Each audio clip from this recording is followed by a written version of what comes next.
Good morning! Good morning kapatid. Praise God. Good morning, good morning. Praise God. Tayo naman po ay mag-share ng salita ng Diyos. Purihin ng Diyos sa umaga ito. Napakabuti niya, napakadakila niya.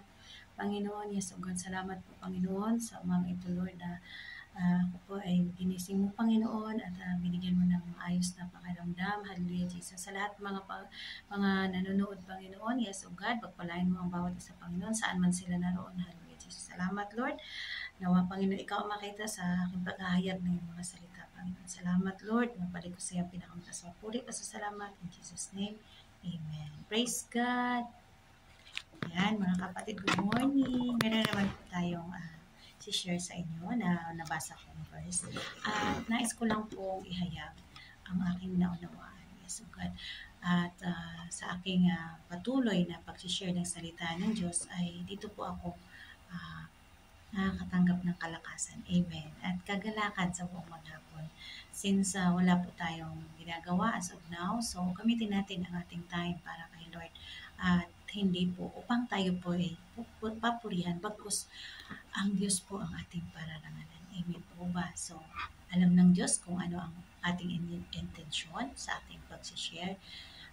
Kaya sa Kanya po ang papuri, pasasalamat. Amen. So, dito po sa ating i-share sa umagang ito ay atin pong basahin sa awit 23, 1 and 2. Napakaganda ng mensaheng ito galing sa ating Diyos.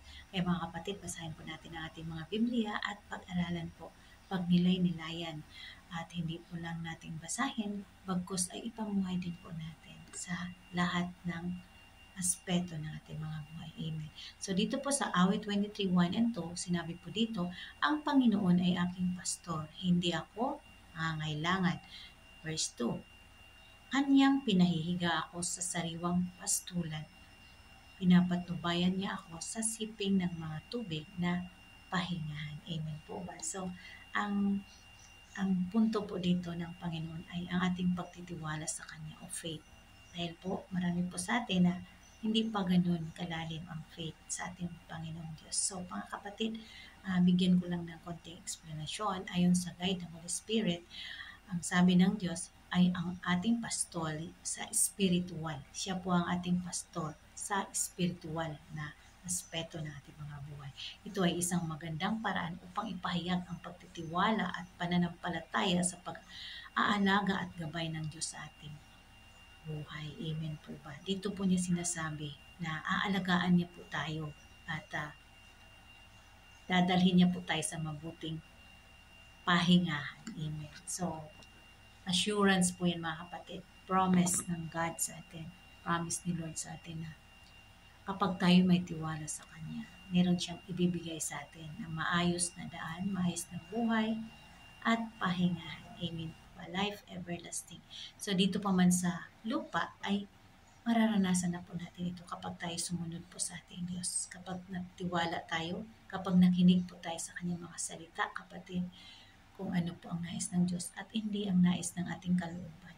Amen. So, napakaganda ng mensahe sa umagang ito dahil binibigyan niyang diin na ang pagtitiwala ay maraming assurance na kanyang ibigay. Hindi po niya tayo hayaang mapunta sa masama, bagkus ay sa kabutihan lamang. Kanyang pinahihiga ako sa sariwang pastulan. Papatnubayan niya ako sa siping ng mga tubig na pahingahan. So, napakasarap kung namnamin natin, kung tayo po ay nagtitiwala sa Diyos. Wala na yung mga worries, wala na po. Wala na yung mga doubts, wala na po yan kapag tayo may tiwala sa Diyos. So, atin pong bigyan ng supporting verse ito, dito po sa Salmo 100 verse 3, sinabi po dito, alamin ninyo na ang Panginoon, siya ang Diyos, siya ang lumalang sa atin, at tayo'y kanyang mga tupa, ang bayan ng kanyang pastor. So, kapag tayo po ay nagsasabi ng pastor, tayo po yun na inaalagaan ng Diyos. Nais ng Diyos na tayong lahat ay sumunod sa kanyang utos, sumunod kung saan niya tayo i-guide. Kagaya ng, diba, nakikita niyo na po ba yung mga tupa, yung nag-aalaga sa kanila, kung ano yung sabihin sa kanila na tagapag-alaga sa kanila. Silang lahat ay sumusunod Kung may naliligaw man, ilan-ilan lang. Ngunit gusto pa rin ng Diyos na kanyang hanapin ang mga tupang naliligaw.